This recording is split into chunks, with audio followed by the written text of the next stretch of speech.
La canción del día es Sherlander de Omi y Felix Jain. Ahora vamos con el ejercicio que dice lo siguiente. De los siguientes enunciados, el único verdadero es A.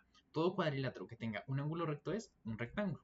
B. Si el volumen de un cubo es B centímetros cúbicos y el área total de su superficie es A centímetros cuadrados, entonces el volumen es mayor que el área. Opción C. Un cuadrilátero que tenga dos lados paralelos y los otros dos congruentes es un paralelogramo. Opción D. Toda circunferencia tiene infinitas parejas de diámetros que están en rectas perpendiculares. Entonces vamos a ir pasando por cada uno de estos enunciados viendo si son verdaderos o falsos. En caso de que no logremos decidir si son verdaderos o falsos, si tenemos alguna duda, pues pasamos al siguiente y la idea sería hacerlo por descarte. Entonces, ¿qué me dice la opción A? Me dice todo cuadrilátero que tenga un ángulo recto es un rectángulo. Entonces, ¿por qué resalté esta palabra todo? Porque este tipo de afirmaciones lo que me dicen es que no existe un caso en el que no se cumple. Entonces, ¿cómo sé que esto es falso? Pues justamente si se cumplen las hipótesis, en este caso tenemos que identificar hipótesis y conclusión. ¿Cuál es la conclusión? Que la figura es un rectángulo. ¿Cuáles son las hipótesis? Un cuadrilátero que tenga un ángulo recto. Entonces, si yo encuentro un ejemplo en el cual un cuadrilátero tenga un ángulo recto y no sea un rectángulo, eso hace que esto sea falso, porque la palabra todo, pues justamente abarcaría todos los ejemplos. Por lo tanto, si yo encuentro un caso en el cual no se cumple, es automáticamente falso. Entonces, pues primero voy a construir un cuadrilátero que tenga un ángulo recto. Entonces, para eso me voy a apoyar de la clasificación de los cuadriláteros y va a construir este trapecio. Siempre les recomiendo que consulten esta clasificación. Básicamente las dos familias grandes de cuadriláteros son trapecios y paralelogramos. No solo es importante saber cuáles figuras pertenecen a cada familia, sino las propiedades que tienen los paralelogramos y las fórmulas, por ejemplo, para calcular área. También es bastante útil saber eso, porque nos da herramientas para este tipo de ejercicios que son bastante teóricos. Entonces, este es un trapecio, es un cuadrilátero porque tiene 1, 2, 3 y 4 lados. Y miren que yo tengo ángulo recto tanto acá como acá. ¿Listo? Entonces, justamente tengo un cuadrilátero que tiene un ángulo recto y esto no es un rectángulo, porque recuerden que un rectángulo es un paralelogramo.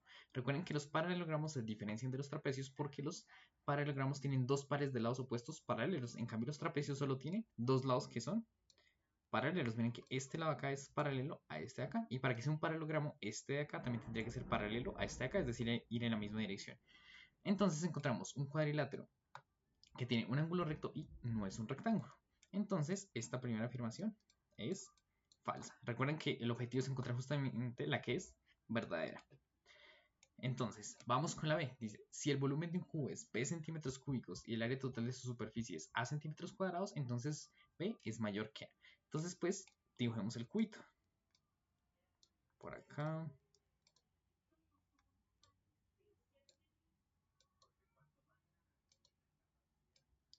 Listo, aquí está nuestro cubito. Entonces, el volumen, ¿listo? Recuerden que es la capacidad que tiene el sólido.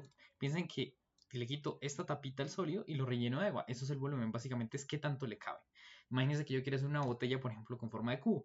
Entonces, el volumen no representa más que la capacidad que va a tener esa botella. Ahora, ¿qué es el área superficial? El área superficial no es más que sumar el área de todas las caras que forman a la figura. Entonces sería sumar el área de esta cara, de esta, la acá abajo y sumar las otras dos que pues están escondidas. Eso se refiere pues al área superficial. Entonces la afirmación me dice que el volumen siempre es más grande que esa área superficial. Entonces pues justamente en este tipo de afirmaciones también es un para todo. Es decir, si yo encuentro un caso en el cual pues no se cumple esto, automáticamente esto acá pues sería falso.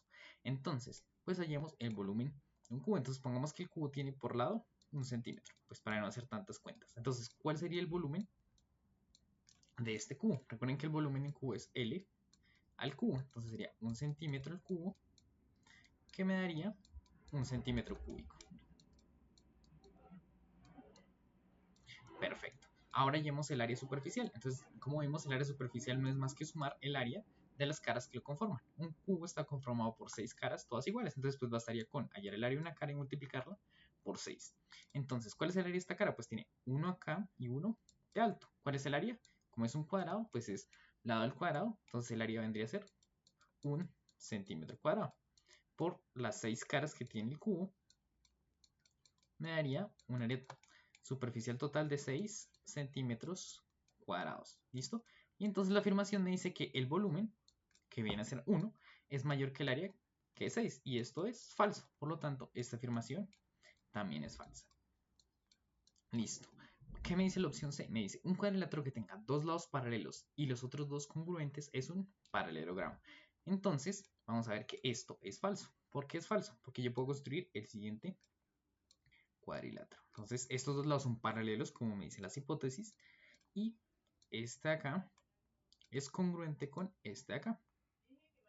Este es un trapecio isósceles. ¿Listo? ¿Y por qué se llama isósceles? Porque justamente este lado es congruente a este. Entonces viene que encontramos un cuadrilátero en el cual tenemos dos lados paralelos y los otros dos son congruentes, es decir, de la misma media. Y esto no es un paralelogramo, porque recuerden que para que sea un paralelogramo tiene que tener dos pares de lados opuestos paralelos. Entonces este es paralelo a este, pero este no es paralelo a este. Entonces esta afirmación también es falsa. Luego, por descarte, la opción correcta es la D. ¿Listo? Y pues vamos a ver por qué justamente es verdadera. Entonces voy a dibujar por acá un círculo. Entonces, espérenme. Ojalá que más o menos bonito. Vamos, listo. Perfecto. Entonces tengo este círculo y entonces lo que me dice que es que tiene infinitas parejas de diámetros que están en rectas perpendiculares. Básicamente lo que me quiere decir es que puedo trazar infinitos diámetros que sean perpendiculares, es decir, que formen ángulos de 90 grados entre sí. Entonces primero recordemos que es un diámetro. Entonces para eso primero tenemos que partir porque es una cuerda. Básicamente una cuerda no es más que un segmento, o sea, un pedazo de recta que une dos puntos que están sobre la circunferencia. Entonces esto vendría a ser una cuerda. ¿Listo? Por ejemplo, esta y esta vendría a ser otra cuerda. ¿Listo? Esta vendría a ser otra cuerda. ¿Listo? Ahora, ¿qué es un diámetro?